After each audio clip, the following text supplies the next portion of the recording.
I played the Marvel's Avengers beta. Here's my opinion.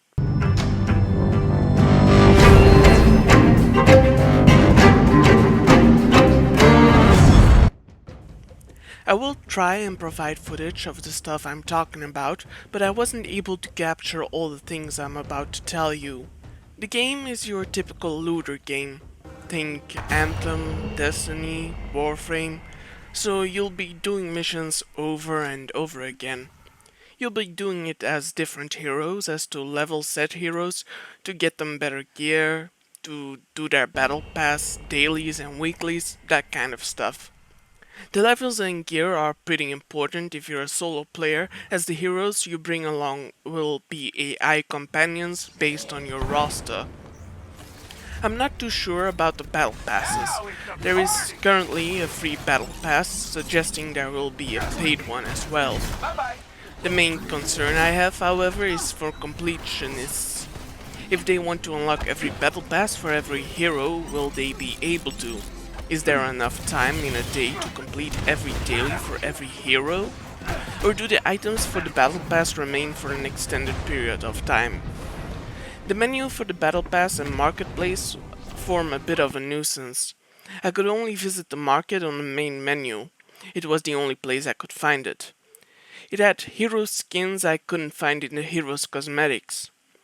Meanwhile, the battle pass only shows the battle passes for the hero you're currently using. This means that if you wish to view another hero's battle pass, as well as their dailies and weeklies, you'll have to change hero.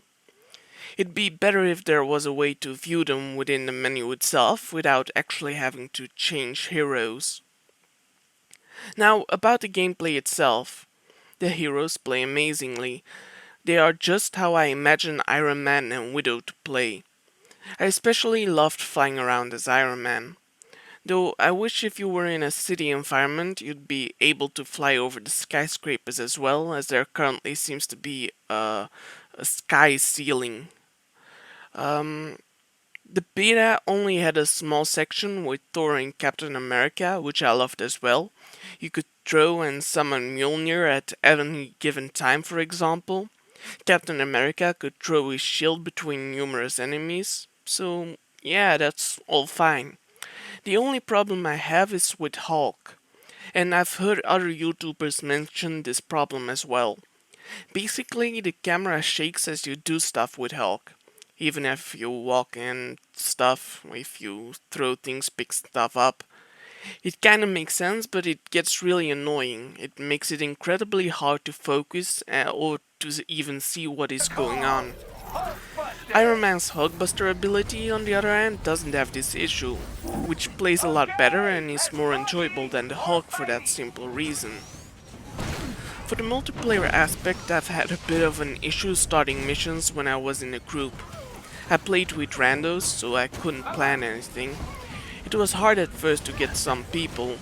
Eventually I decided that if I had one person in the group, we'd be able to do it with an AI companion from one of our rosters.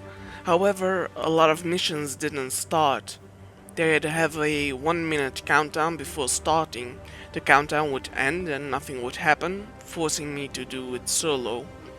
Another minor issue with the multiplayer aspect is that it relies solely on verbal communication through microphones, which can be quite annoying. You can mute people and stuff if their microphones are constantly picking stuff up, like from their TVs, or they're yapping to other people, which happens a lot. But this isn't the problem, however. There are certain walls that only the Hulk or Iron Man's Hulkbuster armor can break.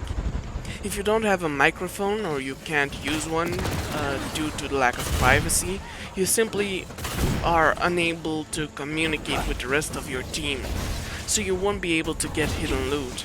A simple marker or phrase could help with that.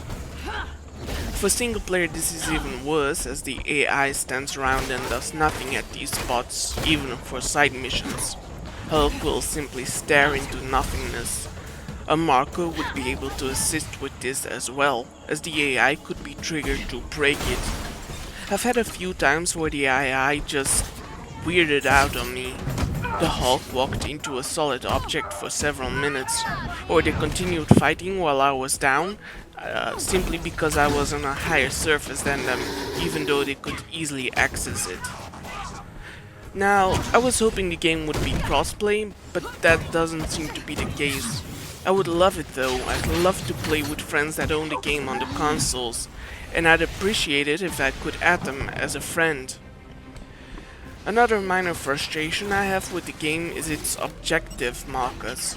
You basically have to press a key and the objective will be indicated in the world for you, for a limited amount of time. I'd personally prefer it if it were a simple toggle. That way I don't have to hold the key to see where I'm going. I know certain friends of mine would prefer it this way as well. To summarize, I truly hope they add a marker or something for group and solo runs. That's my main concern and complaint. Well, beside the exclusivity deals, the advertisement skin crap, and the battle pass stuff, I'd also love the game to be cross-platform and to allow for you to add friends from different consoles. It'd make the experience a lot better, because as it's looking right now, I'll be playing solo.